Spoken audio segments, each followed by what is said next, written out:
opening crescendo of eerie music as the screen fades in. The camera slowly pans over a deserted street on Halloween night, illuminated by flickering streetlights. Rustling leaves scatter across the pavement, dancing in the cool wind.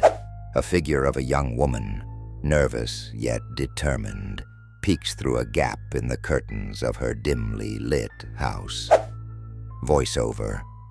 Some nights are better spent in silence. But Halloween, well, that's an invitation for interruptions. Cut to a grim-looking handwritten sign stuck on the front door that reads, "No tricks, no treats, just leave." Voiceover. She thought the sign would say it all. Knock, knock. A loud knocking echoes. The young woman, whose name is Cassandra, takes a deep breath. Reluctantly, she opens the door, peering out cautiously. A hooded figure, no older than 10, holds out a pillowcase, eyes glinting from beneath the mask.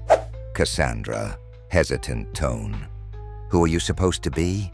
Didn't you see the sign? No candies. Go away." Voiceover. A brush off. Simple enough, right? But on Halloween night, persistence has a way of growing, ominously. The child doesn't move. Silent. The face behind the mask remains steadfast and unyielding. Cassandra frowns. She steps back, ready to close the door. That's when a cold gust pushes the door wider. Cassandra, frustrated. "Are you really not giving up? Fine. Let me grab a candy for you." The camera follows Cassandra as she steps back into her kitchen. She opens a cabinet filled with odd trinkets, spare buttons, and scraps of paper. A single candy bar rolls to the edge of a shelf. Cassandra smirks, holds it up, and then takes a bite herself. Cassandra, mocking. "Oops, I forgot. It was the last one, and I'm really craving it. I'm out of candies now, bye-bye." She returns to the door, elbow resting on the handle as she glances down at the child. But the figure hasn't moved an inch. The background suddenly grows unnervingly quiet. For the first time, Cassandra notices the absence of neighborhood trick-or-treaters. Voiceover. Sometimes it isn't what people say that frightens you. It's what they don't. Cassandra, nervous smile. "You still won't give up? All right, I'm sorry. Let me find a candy for you." She closes the door. The camera focuses on Cassandra's uneasy expression as she searches the room for an unopened candy bar. Glancing up at the kitchen clock, she notices that the hands are spinning backward. An audible shiver sends her into fight or flight. Cassandra, muttering, "My mistake." Truly.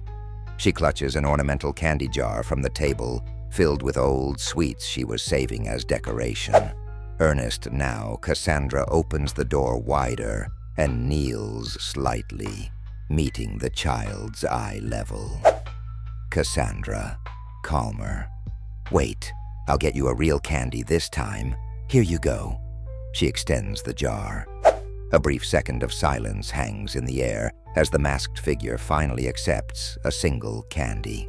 A tranquil moment, until Cassandra's gaze sharpens as she catches her own faint reflection glinting off the child's hollow, soulless mask.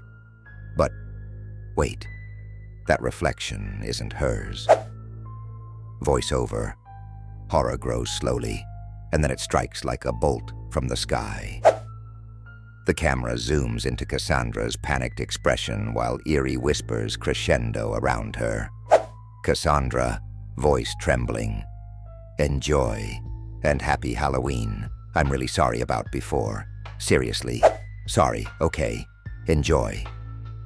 As she retreats cautiously, attempting to close the door, the child grabs the edge of the door with a hand, unnervingly pale and skeletal. Masked child. "Loser." Gasps escape Cassandra's lips as she stumbles and falls backward.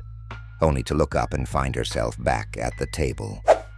The candy jar sits there, untouched, her hands now empty. Nothing about the house seems right. The clock stops ticking entirely. Voiceover. But the biggest fright isn't what has appeared. It's what seems to have never existed.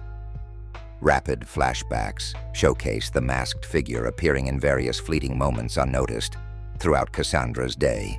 Behind the curtain as she brewed tea, reflected inside the bathtub faucet, outside the window during sunset. The whispers climax into more audible, demanding tones.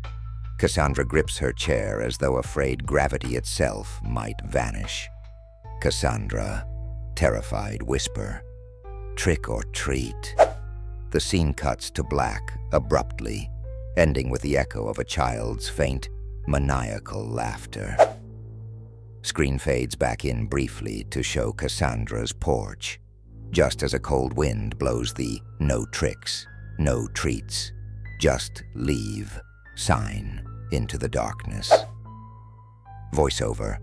Some encounters leave behind questions, others leave behind nothing. Ending slide appears with the series logo and tagline. Thanks for watching. Subscribe to Daily Scary Tales for your daily dose of fear and fascination. Dare to join us again